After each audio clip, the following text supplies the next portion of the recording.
Здесь в этом году исключительно теплое предзимье. Обычно в это время, а я записываю этот ролик в первых числах декабря, здесь или уже лежит снег, или хотя бы несколько раз выпадал. Но в этом году всю первую неделю декабря температуры плюс 5, плюс 6. Ни снега нет, ни льда. Мрак. Но если вы живете севернее, чем я, у вас, наверное, уже залили катки, а смелые мальчишки рассекают по замерзшим водоемам, хоть взрослые на них и кричат, что еще рано, еще лед тонкий, но коньки зовут.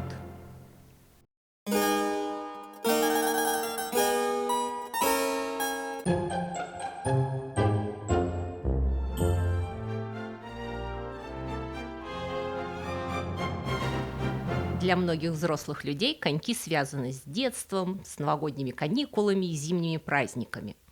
И декабрь – это время, когда они решают тряхнуть стариной и отправиться на каток.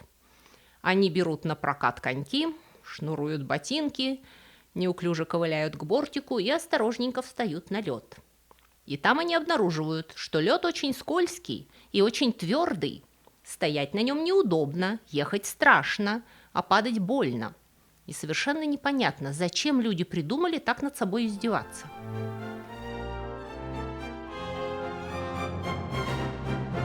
Для того, чтобы катание на коньках стало светским развлечением и элегантным спортом, похожим на балет, коньки должны были пройти значительную эволюцию, которая началась в допотопное время. Ну, не в прямом смысле слова допотопное, но очень древнее.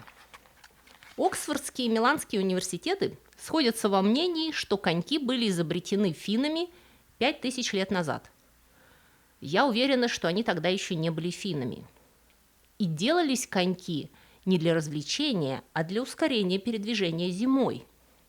В Финляндии около 187 888 озер, которые отделяют деревни друг от друга. Перебежать замерзшее озеро по льду было куда быстрее, чем идти в обход по снегу. И первые коньки были сделаны из берцовых костей крупных животных – оленей, лошадей, а в более цивилизованное время – коров. Костяные коньки – это очень примитивное и страшно неудобное приспособление. Длинная кость обрезалась, чтобы получился прямой кусок, после чего в ней просверливались отверстия для ремней, с помощью которых, это, с позволения сказать, полозья, привязывались к ногам. Эти практически круглые в сечении коньки, да еще и имеющие в своем составе животный жир, то есть естественную смазку, скользили хорошо, причем во всех направлениях. В них невозможно было кататься, отталкиваясь ногами, по той же причине, по какой вы не можете эффективно кататься в вашей обычной обуви с гладкой подошвой. Ваши ноги просто разъезжаются, не имея сцепления со льдом. Поэтому катались в них, отталкиваясь от льда с шестом с металлическим наконечником. И при должной ловкости на гладком льду вы могли развить неплохую скорость по прямой. Тормозить и маневрировать было куда сложнее. Древние костяные коньки уже раскопали в нескольких местах Евразии, от Великобритании до Китая. И они продержались в Европе до самого Ренессанса. Вот как английский автор XII века описывает использование костяных коньков в Лондоне. Когда большое болото, омывающее северогородской вал у Мурфилда, замерзает, целые группы молодых людей идут туда. Одни шагают как можно шире, просто быстро скользят. Другие, более опытные в играх на льду, подвязывают к ногам берцовые кости животных и, держа в руках палки с острыми наконечниками, по временам отталкиваются ими ото льда и несутся с такой быстротой, как птицы в воздухе или копье, пущенное из баллисты. Современное английское слово «скейт» происходит от средневекового голландского слова, которое я не буду пытаться произнести, и которое означало «ходули» или «кость ноги». То есть английское слово «коньки» в прямом смысле слова происходит от слова «кость». Русское же слово «коньки» происходит, как нетрудно догадаться, от слова «конь», потому что российские кузнецы любили украшать носок конька лошадиной головой. В Англии иногда ковали лебединые головы. И мы уже говорим о металлических коньках, у которых поначалу были длинные закрученные носы, чтобы легче было преодолевать неровности льда и пробуравливаться через снег.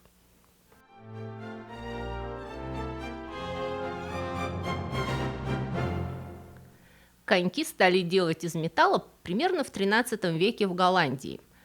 Хотя самый старый конек с металлическим лезвием был найден в Скандинавии и датируется аж 200 годом нашей эры, III веком. В Голландии поначалу набивали металлические лезвия на деревянные коньки. Самодельные деревянные коньки, на которых катаются герои повести «Серебряные коньки» Мэри Додж в XIX веке, уже были полным анахронизмом. Это символ того, насколько семья Ханса и Гретель была бедной. К этому времени коньки были целиком металлические. Голландцы произвели революцию в катании на коньках, заточив лезвие стальных коньков. Отныне коньком можно было отталкиваться ото льда, поставив его перпендикулярно направлению движения. Больше не нужно было отталкиваться палкой. Конькобежцы начали передвигаться по льду примерно так, как мы это делаем сейчас. И это прекрасно видно на многочисленных жанровых картинах Золотого века голландской живописи, изображающих катающихся людей. Голландия вообще имеет традиционную ностальгическую привязанность к конькам. Начиная с XIV века и на несколько столетий вперед, в Европе установился так называемый Малый ледниковый период, характеризовавшийся долгими холодными зимами. Ежегодно каналы Голландии превращались в ледовые дороги, по которым население носилось на коньках и санках. И коньки быстро стали для голландцев не только необходимостью, но и развлечением. На картинах XV-XVI веков мы видим нарядные пары, катающиеся на коньках по замерзшим каналам, между вмерзшими лодками, рядом с санями, на которых торговцы везут груз. И такое впечатление, что хоккеистами с клюшками. А вот на этой гравюре конца XV века изображена голландская святая Людвина, которая в возрасте 15 лет каталась на коньках, упала и очень сильно покалечилась. Она осталась частично парализованной на всю жизнь. Начала вести святую жизнь и приобрела славу как целительница и праведница.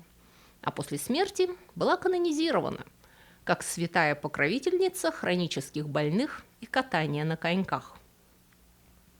После английской реставрации в 1660 году, когда король Карл II вернулся из изгнания, большую часть времени проведенного в Нидерландах, английский двор увлекся, по примеру голландцев, коньками.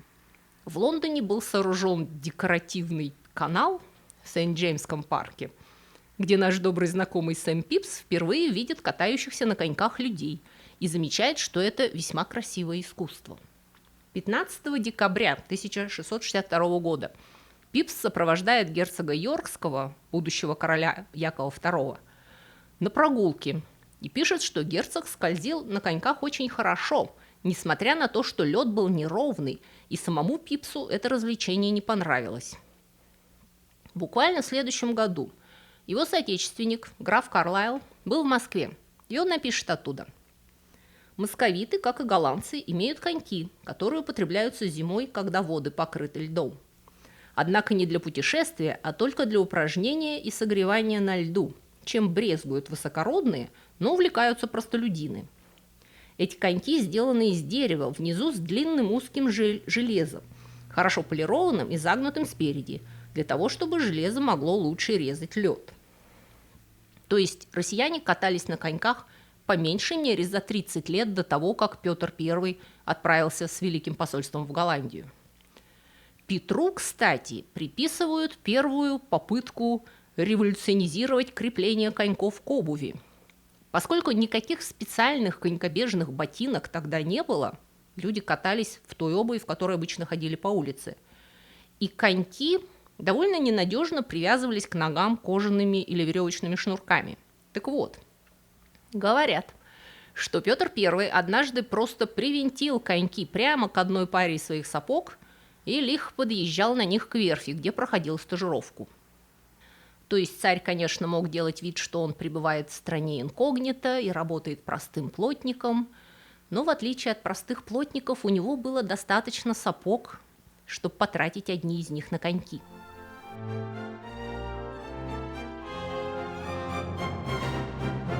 Похоже на то, что до самого конца XVIII века за пределами Голландии коньки оставались увлечением деревенских мальчишек и эксцентричных королей. Нормальные приличные люди на коньках не катались. В 1711 году Джонатан Свифт все еще думает, что этот вид спорта мог быть незнаком его Стелле. «Приятная погода для прогулок», – пишет он ей. «И канал, и пруд полны черни и коньков, если вы знаете, что это такое». В Эдинбурге, столице Шотландии, однако был основан первый клуб катания на коньках, для вступления в который кандидаты должны были пройти экзамен по катанию, где они выполняли полный круг на каждой ноге, восьмерки, а затем прыгали сначала через одну шляпу, затем через две и через три. XIX век увидит огромный всплеск популярности коньков среди всех классов общества во всех странах Европы, где вообще был лед. К этому времени коньки стали гораздо лучше, а крепление к ботинку надежнее. Сохранилось много пар викторианских коньков, где лезвие приделано к деревянному основанию, на котором расположены несколько шипов, один побольше в пятке и 3 или 4 маленьких в носке. Предполагалось, что люди в обычных уличных ботинках встают на эту подошву, и шипы впиваются в толстую кожаную подметку ботинка, не позволяя ему двигаться относительно конька, после чего вся эта конструкция также привязывалась к ботинку ремнями. К концу века будут изобретены цельнометаллические коньки с винтовыми зажимами. В начале XIX века никаких искусственных катков не было, все катались на замерзших прудах и реках, что, разумеется, не могло не повлечь за собой периодические несчастные случаи. Один из них чуть не изменил всю политическую картину Европы. В феврале 1841 года, за день до первой годовщины свадьбы, 20-летняя королева Великобритании Виктория подарила своему мужу, принцу Альберту, пару коньков. Альберт обожал коньки и немедленно отправился с женой и одной из ее фрейлин опробовать свой подарок. Он начал кататься по льду замерзшего озера в парке Букингемского дворца. И в какой-то момент лед под ним треснул, и он провалился под воду. Вот как королева Виктория опишет это в своем дневнике. Лед треснул, и Альберт погрузился в воду по горло. На миг он ушел вниз с головой. В отчаянии я закричала и бросилась к нему с протянутой рукой. Мисс Мюррей пыталась меня оттащить. Мой дорогой Альберт смог удержаться за мою руку и выбраться наружу. О, как я была благодарна, что снова увидела его рядом, и что Бог милостливо уберег его от такой опасности. Он немного порезал подбородок, и, конечно, с него ручьями текла вода, поэтому он побежал домой со всех ног. Это был кошмарный опыт, и я никогда не переживала ничего более ужасного, чем видеть своего любимого в воде и думать, что потеряю его прямо у себя на глазах, не имея возможности спасти его. Сам принц так опишет этот эпизод в письме. 3 дня назад, катаясь в садах Букингемского дворца, я умудрился провалиться под лед. Я направлялся к Виктории, стоявшей на берегу с одной из своих дам, и за несколько ярдов до края льда внезапно ушел под воду. Мне понадобилось минуты 2 или 3, чтобы выбраться наружу. Виктория одна сохранила хладнокровие, чтобы мне помочь, пока ее фрейлина вопила и звала на помощь. Сейчас, когда люди видят этот эпизод в сериале про королеву Викторию, они думают, что это уж точно выдумка. Но нет, это как раз исторический факт, попавший в газеты. Конькобежцы того времени периодически оказывались под водой, и если принцу удалось спастись, благодаря его удалой и очень влюбленной жене, то многим повезло меньше. В январе 1867 года около 500 конькобежцев провалились сквозь лед на озере Ридженс-парка в Лондоне. Лед не выдержал тяжести такого скопления людей. Немедленно была предпринята масштабная спасательная операция, большинство катальщиков удалось спасти, но 40 человек погибли. Глубина озера составляла 3,5 метра, и многие утонули из-за веса своих коньков. Эти несчастные случаи, а также то, что малый ледниковый период кончился, а катание на коньках стало очень популярным, заставило людей искать способы сделать искусственный лед. Поскольку технологии поддержания естественного льда еще не существовало, то на ранних искусственных катках начали использовать заменитель льда, состоящий из смеси свиного сала и различных химикатов, присыпанный толченым мелом.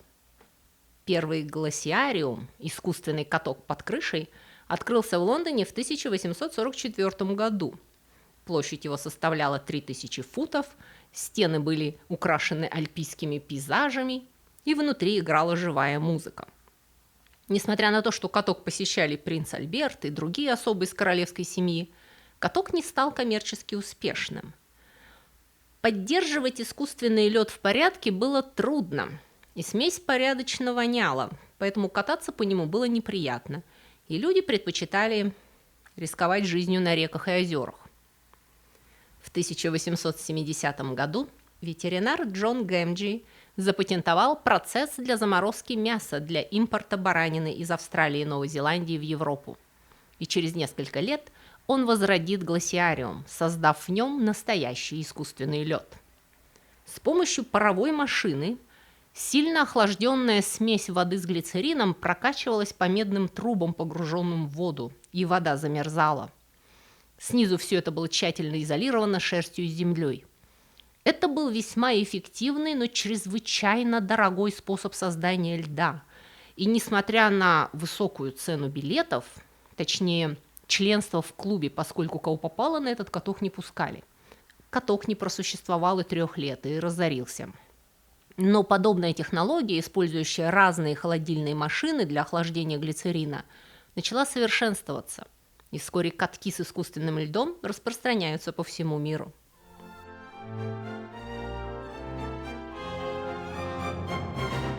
В середине XIX века вся Европа, а вместе с ней и Северная Америка, переживают коньковую манию. На многочисленных катках, по большей части все еще открытых, начинают организовывать костюмированные балы, празднования Рождества и Нового года и, конечно, первые соревнования конькобежцев, пока еще любителей. К началу XIX века конькобежные гонки были уже широко популярны, и результаты матчей сообщались в прессе. Вообще, бегать на коньках на перегонки – это был спорт черни. В России молодые купцы любили бегать на коньках в запуске.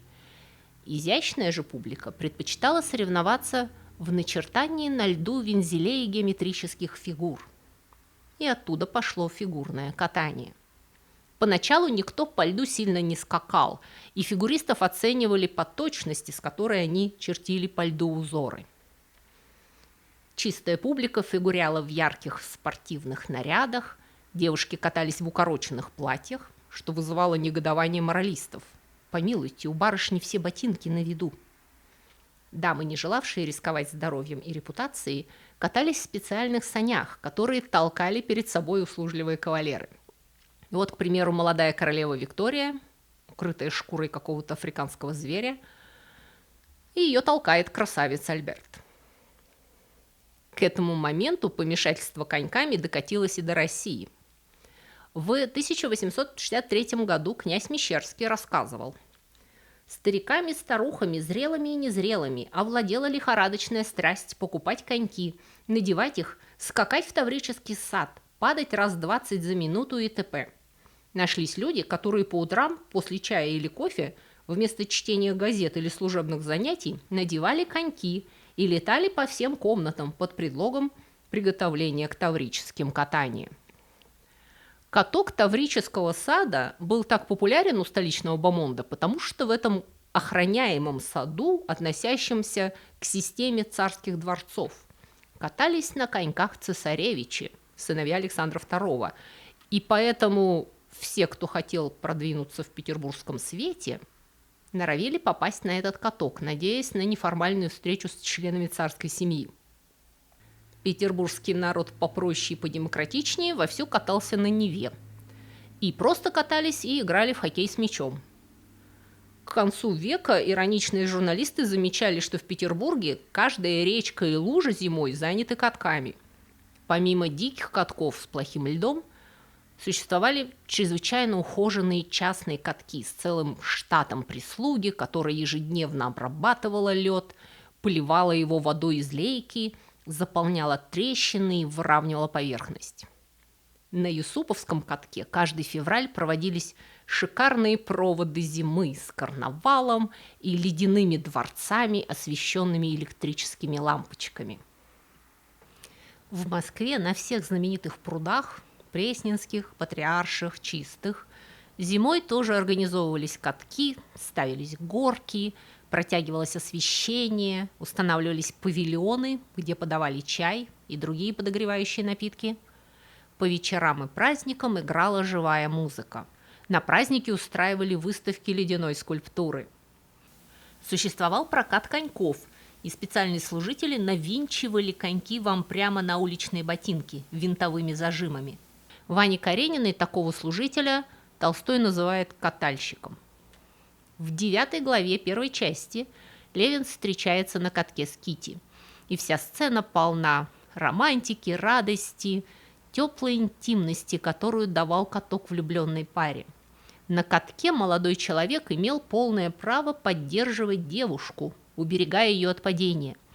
И они скользили в обнимку, смешивались с веселой толпой и исчезали с глаз недовольных шаперонов. В канун нового 1912 года в Петербурге открылся первый крытый каток с искусственным льдом, работавший круглый год. Его называли Айс-Паласом и Дворцом теплых льдов. Дворец содержал в себе, собственно, каток площадью 1000 квадратных метров. Это звучит как очень много, но 1000 квадратных метров – это чуть больше половины современной стандартной хоккейной коробки. С кондиционированным залом, где постоянно зимой и летом поддерживалась температура около плюс 17 градусов. По периметру катка стояли столики, где подавали закуски и прохладительные напитки. Газеты писали: «Приятная новинка в морозные дни. Отапливаемый ледяной каток. Мрамор, массивная бронза, в коврах утопает нога, отделка стильна и выдержана. Зал залит электрическим светом. Прекрасно оборудована электрическая вентиляция, озонирующая зал нагретым воздухом. Если катание в закрытом помещении пользуется успехом в мягком климате за границей, то у нас при 20-градусных морозах и вьюгах такой каток прямо-таки необходим. Барышни и дамы катались в декольте, а кавалеры во фраках без риска схватить насморк. С 11 утра до 7 вечера вход во дворец стоил 1 рубль. С 8:30 вечера до часу ночи 2 рубля. Учитывая, что земский учитель тогда получал примерно 500 рублей в год, это довольно дорогие билеты. В 1865 году в Россию с выступлениями приехал американский фигурист Джексон Хейнс, считающийся отцом-основателем фигурного катания как спорта. Очевидец выступления Хейнса в Петербурге вспоминал: «Катание Хейнса представлялось тогдашним русским конькобежцам каким-то откровением. Изумительная легкость и непринужденность выполнения весьма сложных фигур, необыкновенная грация движений оставляли в зрителях неизгладимое впечатление». Хейнс был первым фигуристом, который включил в свое катание балетные танцевальные движения, а не просто чертил геометрические фигуры на льду. Хейнс изобрел волчок, вращение в пистолетике, один из обязательных элементов современного фигурного катания. Он разработал более короткое изогнутое лезвие фигурного конька, позволявшее ему легко выполнять повороты. Он также был первым, после Петра I, чьи коньки были намертво прикручены к ботинкам. И с тех пор начали развиваться разные типы коньков для занятий разными видами ледового спорта.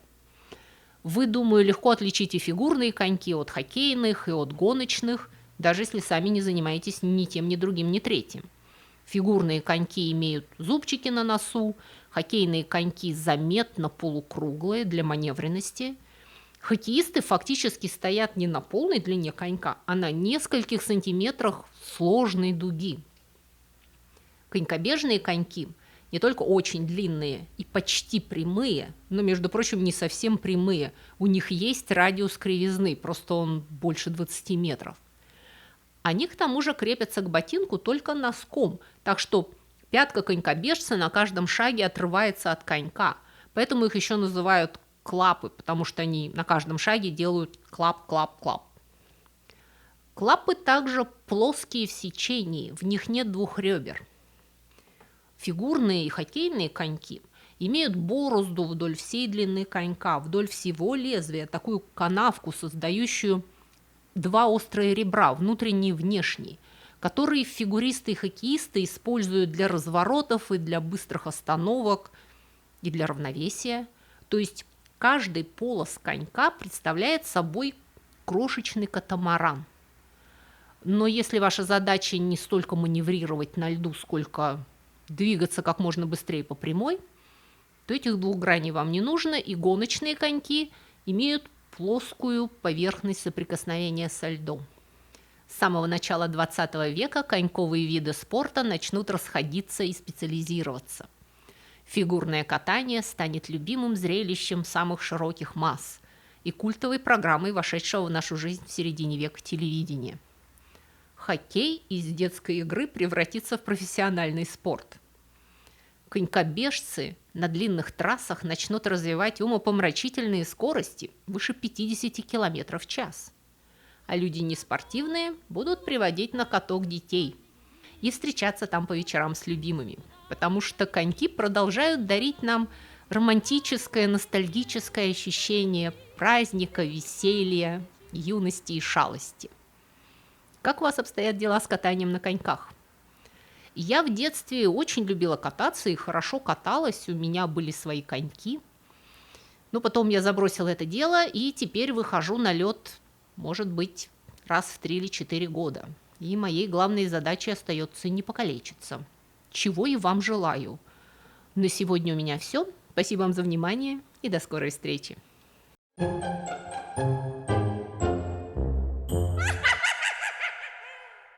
Друзья мои, если вы скучаете между субботами и хотели бы больше и чаще узнавать всякие интересности, касающиеся истории и культуры, и особенно истории бескультурья, то вы можете подписаться на мой блог на Бусти или Патреоне. Эти два блога абсолютно одинаковые, я там пишу одно и то же. Просто Бусти умеет принимать оплату российскими платежными средствами, а Patreon принимает разные международные кредитные карточки. И на этих блогах я почти каждый день публикую занимательные рассказы с картинками. Это на первом уровне подписки. А на втором уровне вы еще получите доступ к дополнительным коротким видео. Кроме того, если вам не нравится вся эта реклама, которую в вашей стране вставляет в мои видео YouTube, это еще одна причина подписаться на блоги, потому что там я размещаю субботние видео без рекламы. И на 15 минут раньше, чем на YouTube. Это для тех, кто к субботе конкретно соскучился. Еще один немаловажный ништяк для подписчиков – это возможность бесплатно скачивать мои художественные книги. Ссылку на онлайновый магазин, где вы можете их купить, я, кстати, тоже размещу внизу в описании. И последнее, но не по важности, причина подписаться на мой блог – вы тем самым поддерживаете этот канал и даете мне возможность все мое рабочее время посвящать вам. На сегодня у меня все. Всего вам доброго и до скорых встреч.